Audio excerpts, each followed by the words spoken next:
नमस्कार। अमृत प्रेरणा चैनल में आप सभी दर्शकों का हार्दिक अभिनंदन। मैं प्रभाकर अनंत राय एक बार पुनः श्रीमद् भगवत गीता गंगा यात्रा लेकर आपके समक्ष उपस्थित हुआ हूं। इस एपिसोड में हम लोग प्रकृति के बारे में जानने का प्रयास करेंगे। हर कोई व्यक्ति, हम में से, आप में से कोई भी अगर किसी भी प्रकार की कृति करते हैं तो उसके लिए शक्ति की जरूरत होती है और इसीलिए हर एक व्यक्ति पावरफुल बनना चाहता है, शक्तिमान बनना चाहता है। इन सारे कार्यों के पीछे और कार्यों की सफलता के पीछे और असफलता के पीछे सबसे बड़ा अगर किसी का हाथ है तो वो है शक्ति का हाथ। और हर एक व्यक्ति सफलता प्राप्त करना चाहता है। हम पूरे जीवन सफलता के लिए ही तो भागते हैं। इसलिए शक्ति को पाने की चेष्टा, शक्ति की प्राप्ति ही हमारा मुख्य उद्देश्य रहता है। इस शक्ति को पावर भी कहते हैं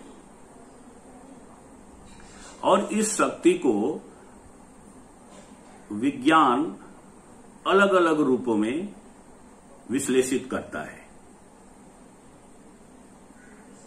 इसके light energy, heat, mechanical, gravitational, electrical, sound, chemical, nuclear, atomic, अनेक विभागों में वर्गीकृत करके इस शक्ति को जानने और समझने का प्रयास विज्ञान कर रहा है। अगर हम मनुष्य को देखें तो उसके अंदर भी एनर्जी अनेक रूपों में स्थित है। एक उसकी फिजिकल, साइकिक, प्राणिक, इंटेलेक्चुअल और आत्मिक पावर के रूप में हमारे तत्वज्ञानियों ने इस एनर्जी को विश्लेषित किया है। भारत में सबसे प्राचीन अगर कोई योग दर्शन है तो वो है सांख्य योग दर्शन। सांख्य योग दर्शन इस शक्ति को, इस पावर को प्रकृति शब्द से इंगित करता है और वह कहता है कि समस्त जगत में जो भी दृश्यमान और अदृश्यमान पदार्थ हैं, जो भी क्रिया या परिवर्तन हो रहे हैं, इन सब के पीछे एक ही तत्व है, वह है प्रकृति। और यह सारे तत्वों की निर्मिति और इनमें परिवर्तन प्रकृति के गुणों के कारण हो रहे हैं। और सांख्य इन प्रकृति के गुणों को 3 भागों में विभक्त करता है। पहला सत्गुण, दूसरा रजोगुण और तीसरा तमोगुण।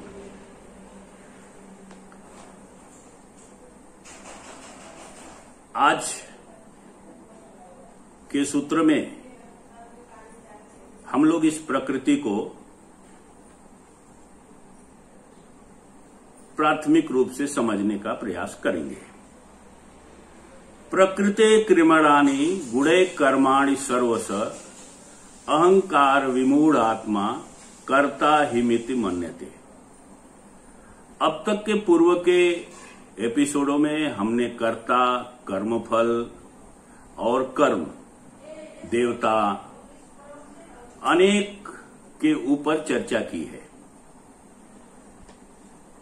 लेकिन इस सूत्र में भगवान श्री कृष्ण अर्जुन को मन और बुद्धि से भी गहरे धरातल पर लेकर जाने का प्रयास कर रहे हैं।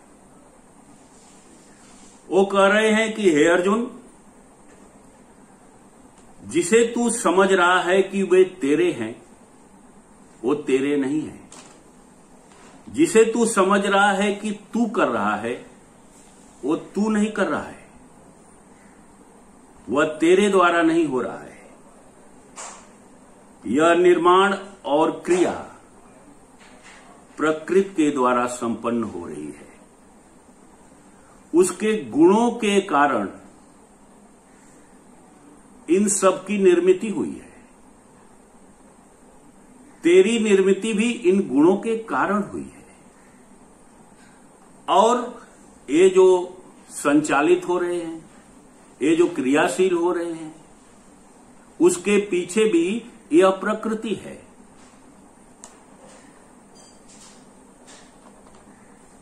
अगर हम देखें तो इस धरती पर अनेक प्रकार के आचार विचार हैं, अनेक प्रकार की जीवन प्रणाली है। उसको देखने के लिए अनेक प्रकार की दृष्टि भी है। हर किसी की पसंद और नापसंद है, और ये पसंद और नापसंद व्यक्ति समझता है कि यह उसका स्वतः का चुनाव है। और यह चुनाव, यह पसंद और नापसंद अनेक क्षेत्रों में होती है। क्षेत्र चाहे कुछ भी हो, कोई भी हो। यह क्षेत्र कला का क्षेत्र हो सकता है, संगीत का क्षेत्र हो सकता है, खेल का क्षेत्र हो सकता है, राजनीति का क्षेत्र हो सकता है। इन बड़े क्षेत्रों की बात छोड़िए, हम जो नित्य जो भोजन करते हैं, उस भोजन में भी हमारा अपना चुनाव होता है और हम सबकी अपनी अपनी पसंद होती है। इसे अगर हम अपनी पसंद और नापसंद को समझने का प्रयास करें तो आप कभी, आपके भी जीवन में ऐसे अनुभव आए होंगे कि कभी जाते समय एकाध चेहरे, एकाध व्यक्ति ऐसे मिल जाते हैं जिनका चेहरा, जिनका वर्तन बार बार हमारे मनोमस्तिष्क में अंकित होते रहता है। उनकी याद बार बार रिपीट होती रहती है। इस पसंद के पीछे कारण क्या है? अगर कोई आपसे पूछे कि इसमें खास बात क्या है कि आप उसको बार बार रिपीट कर रहे हैं, उसे याद कर रहे हैं, तो आप कहेंगे, उसकी अगर व्याख्या करेंगे तो उसकी नाक, नक्श, उसके वर्तन, उसकी कृति के बारे में बताएंगे। और इससे ज्यादा कुछ आपके हाथ में नहीं है कि आप बता सकें। लेकिन अगर गहराई से हम देखेंगे तो इस पसंद और नापसंद के पीछे इसका वास्तविक कारण है प्रकृति। वो प्रकृति जो पसंद करने वाले और पसंद आने वालों के रूपों में विद्यमान है। यह पसंद इन दोनों के तालमेल पर आश्रित है। यह एक चुनाव, एक संबंध है।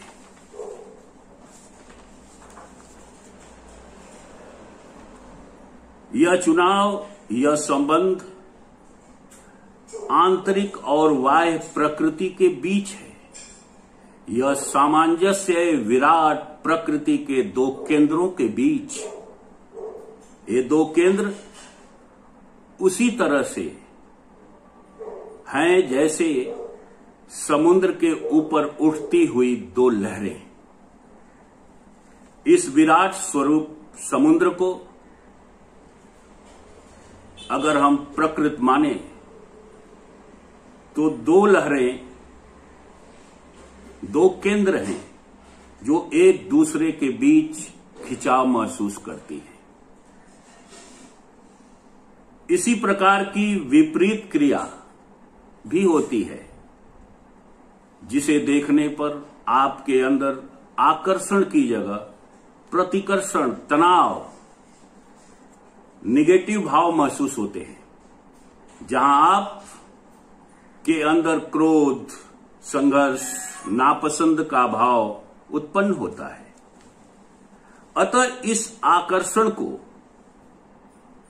आप जो भी नाम दें, उसे प्रेम कहें, पसंद कहें, अपना कहें, या उसे सुख अनुभव करें, यह आपकी ऊपरी सतह पे होने वाली अनुभूति है। और इसी प्रकार की अनुभूति इसके ठीक विपरीत भी होती है, जिसे देखने के कारण आप नफरत, दुख या प्रतिकर्षण महसूस करते हैं। और जिसके द्वारा ये निगेटिव भाव उत्पन्न होते हैं, उसे आप दुश्मन या प्रतिद्वंदी कहते हैं। लेकिन अगर गहराई से देखा जाए तो इन दोनों का उद्गम केंद्र, ये दोनों जो लहरें हैं वो समुद्र से ही उत्पन्न हो रही हैं। उसी तरह से ये दोनों भाव प्रकृति के अंदर से ही उत्पन्न हो रहे हैं। अतः इनका उद्गम प्रकृति से हो रहा है। और इन लहरों का नाम अगर महाभारत में देखें तो अर्जुन है, दुर्योधन है। आज इनका नाम कुछ भी हो सकता है। इसे कोई विकास कहे, शिवम कहे, सौरभ कहे, कुछ भी नाम दें हम।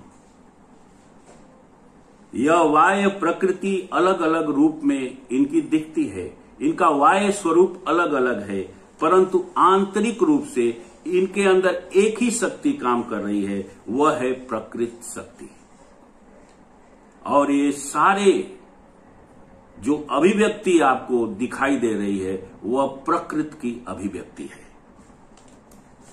अब इन दो भिन्न लहरों के बीच तो टकराव निश्चित है। इस टकराव का परिणाम किसी के पक्ष में हो। जिसके पक्ष में होगा वह कहेगा कि मैं जीता, और जिसके खिलाफ होगा वो हार जाएगा। लेकिन प्रकृति के तल पर यह एक सामान्य घटना है। यह प्रकृति का खेल है।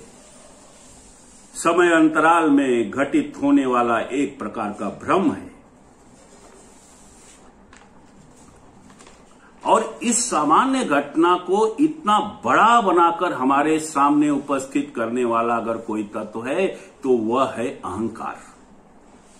और इसी के कारण कर्ता के अंदर यह भ्रम, यह ज्ञान निर्मित होता है कि यह जो हो रहा है वह कर रहा है।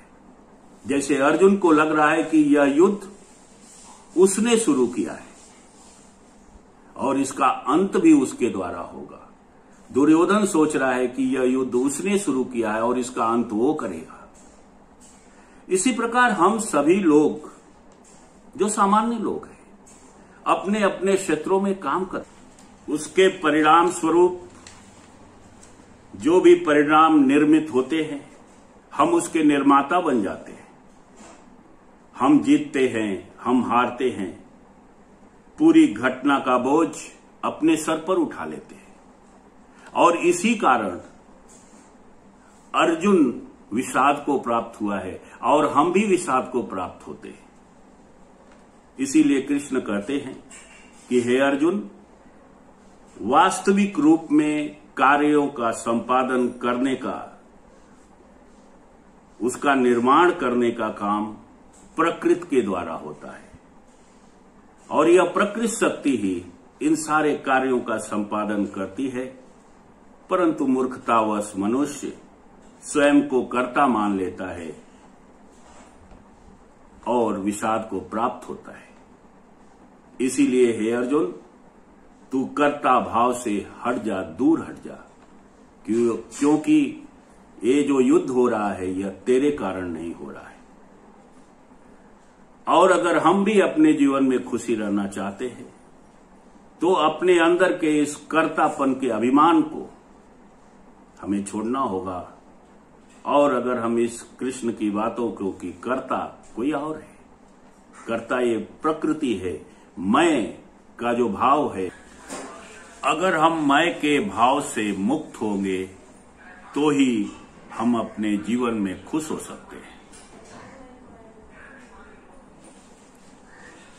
इसी कारण कृष्ण का कहना कि जो मैं का भाव है, अगर उससे हम मुक्त होते हैं तो हम अपने जीवन में खुश रह सकते हैं। तो इस तरह के कार्यक्रम देखने और सुनने के लिए आप अमृत प्रेरणा चैनल को लाइक करें, शेयर करें और सब्सक्राइब करें। और हां, कमेंट करना न भूलें। तो बस मुझे, प्रभाकर अनंत राय और हमारी टीम को दीजिए इजाजत। जय श्री कृष्णा।